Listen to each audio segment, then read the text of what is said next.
Hi mga ka-cheekbones! Another day, another vlog na naman po tayo ngayon. So ayun, samahan niyo po kami. Pupunta kami sa bukuhan nila Lolo and Lola sa mother side ko po. So ayun, habang papunta nga po pala kami doon sa bukuhan, napadaan kami dito sa baboyan ng relatives din nila Lolo and Lola ng mother side ko po. So, ayan, ang kukit ng mga baboy, 'di ba? Sobrang lusog, very ready na sa lechon.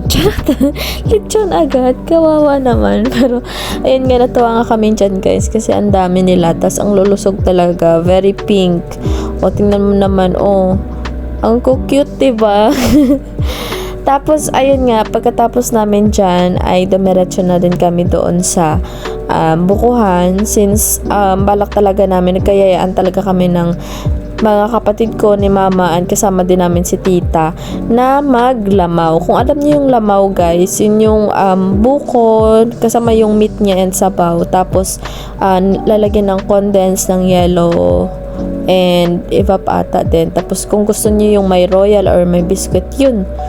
Depende sa inyo kung anong trip nyo. Ayun nga, sobrang init nga kasi ngayon. Tas gusto naming humigop ng malamig na lamaw.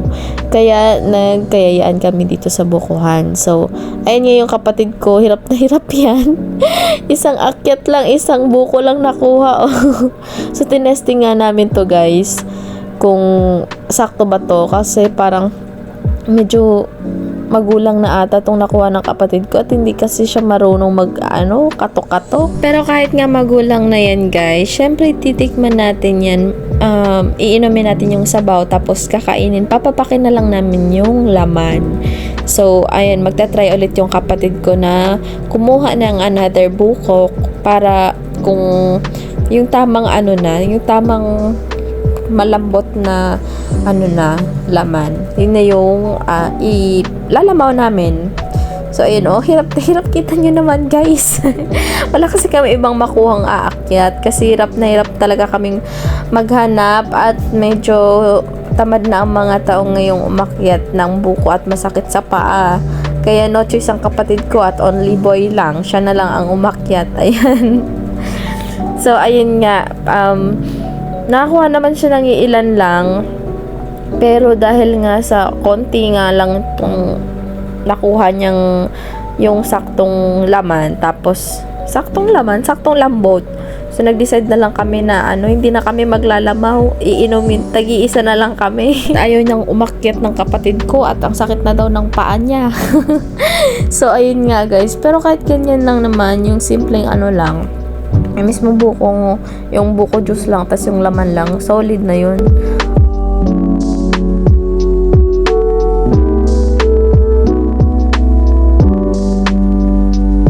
Pagkatapos nga pala naming manguha ng buko dyan, guys, ay dumiretso naman kami ng kapatid ko sa kabila, sa Kamalig. And Kamalig po yun. Basta, nagpastol kami ng mga alaga naming baka at kalabaw. So, namin sila. Papakainin. Basta magpapastol nga, ganun. Tapos, papainumin ng tubig. Tapos, ililipat. So, ganyan. Diba? Ang cute, very sexy ng namin, baka. Pero kahit ganyan yan siya, guys, ay, marami na yung naluwal. Marami na yung nabigay na mga anak. Ganito nga pala yung palagi namin ginagawa. Akala mo naman talaga. So, ito nga yung regular na ginagawa talaga nila papa, tapos ng mga kapatid ko. Diba, pag umaga, ililipat din sila para makakain dun sa may maraming damo, tapos papainumin din, tapos ililipat naman, tapos pagkahapon, ito naman siya. So, ganito kasarap yung buhay ng probinsya, guys, diba? Sobrang simple lang at payak yung pamumuhay dito, pero masaya. Tingnan nyo naman yung paligid, sobrang peaceful, sobrang green, tapos kung pwede lang talagang sa probinsya na lang talaga tumira. Actually, pwede naman, guys. Pero kasi yung trabaho kasi ay nasa Maynila talaga. No? Meron naman sa probinsya, pero kailangan nyo lang talagang maghanap ng... Basta ayun, gets nyo na. Charot. Pero sa totoo lang guys, ang sarap talaga dito sa probinsya. Pero maganda talaga dito pag may stable ka na source of income like negosyo, ganyan. Kasi yung yung work, hindi naman sa lahat ha, pero mostly nasa city talaga yung maraming opportunity na trabaho. Pero kung pagpipiliin talaga ako kung saan yung mas masarap mamuhay, sa probinsya talaga. It's just that, charot! Pero ayun nga guys, sa totoo lang talaga sa city talaga yung mas maraming trabaho, tapos mas malaki yung sweldo. Pero pag may source of income talaga kayo, dito na kayo guys sa probinsya. So, mas masaya, mas payak, mas simple.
Pagkatapos nga pala namin magpainom at maglipat ng mga baka namin, ay dumiretso na kami sa aming kalabaw.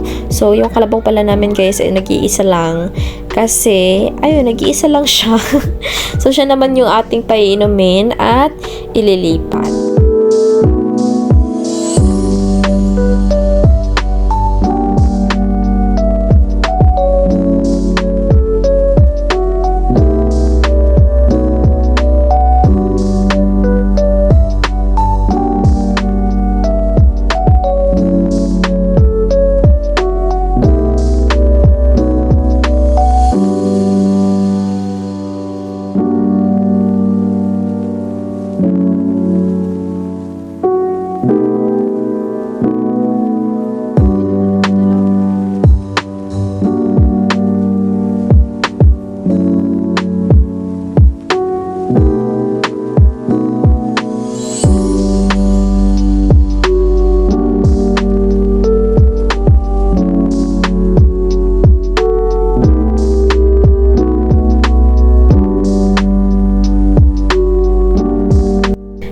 Pagkatapos nga pala natin magpastol naman ng kalabaw guys, ay lilipat naman tayo sa Kamalig. So, sa kabilang side naman yon.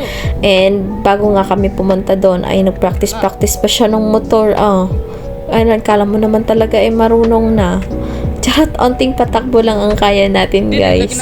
Hindi kasi talaga siguro tayo para maging driver. Baka pang back ride lang. Charot! Tapos, so after nga namin yan guys, pupunta naman tayo sa aming Kamalig or sa kubo. So, ando naman yung iba naming baka.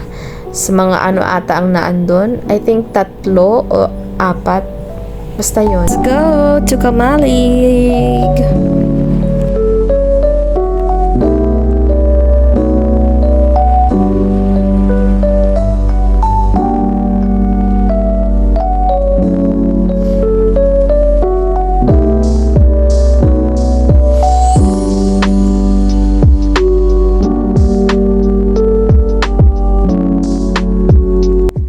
Pagkarating nga pala namin dito sa Kamalig guys or sa kubo namin ay inutusan ako ng kapatid ko na i-check yung Kamalig kung meron bang saging na iniwan si Papa. Kasi minsan pag maaga si Papa pumupunta dito ay may iniiwan siyang saging dito na may hihinog na. So sa ngayon wala po tayong saging ngayon and i-check ko sana yung loob ng aming Kamalig kaso lang hindi ko pala nakadala yung susi, nakapadlock nga pala to.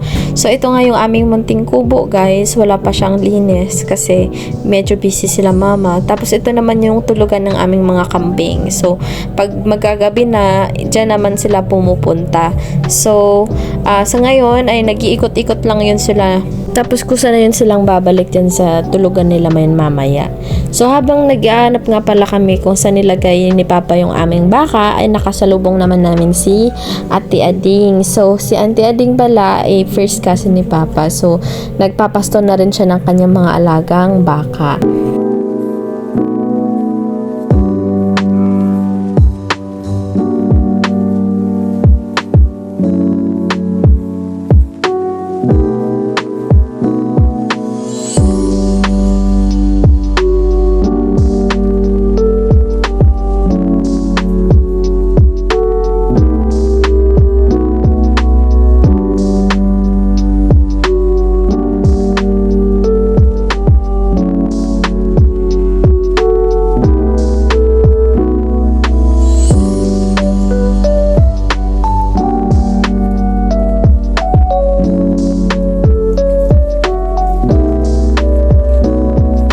Ito nga pala mga alaga nating baka ay doon natin papainumin sa baba since wala namang palayan dito banda guys.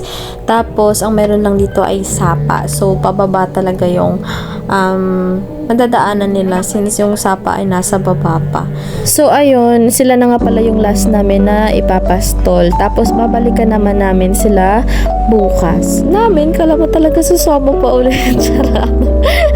So ayun nga guys. So pagkatapos niyan ay uwian na.